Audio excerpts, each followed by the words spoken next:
This is the VOA Special English Development Report. An American named Malcom McLean has invented a better box and changed the world. He designed the shipping containers that today carry most of the world's goods. Standardized containers can go on ships, trains, or trucks, and are easy to load and unload. Malcom McLean was a truck driver who built a big trucking company. Then he bought a steamship company, which he later renamed Sealand.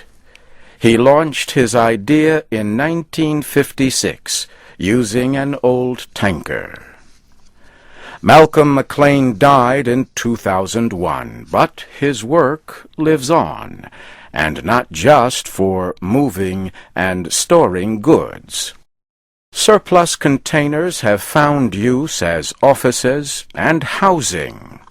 In recent years, some wealthy people have had homes designed from shipping containers.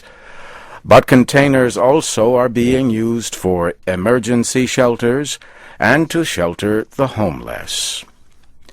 A company called PFNC Global Communities has designed a steel container home for poor people.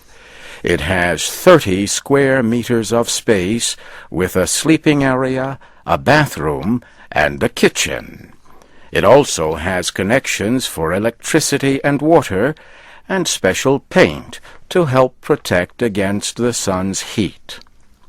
Several years ago, a graduate business student named Brian McCarthy was visiting American companies in Ciudad Juarez, a border city in Mexico. He was there as part of his studies. He saw that many workers lived in shelters made of paper or scrap metal. More than a year later, he read about a house designed from a shipping container. At the time, his cousin, Pablo Nava, was in his third year at Notre Dame University in the state of Indiana. Pablo Nava became interested in the project. He suggested that they enter the idea in a competition for business plans at the university. They won.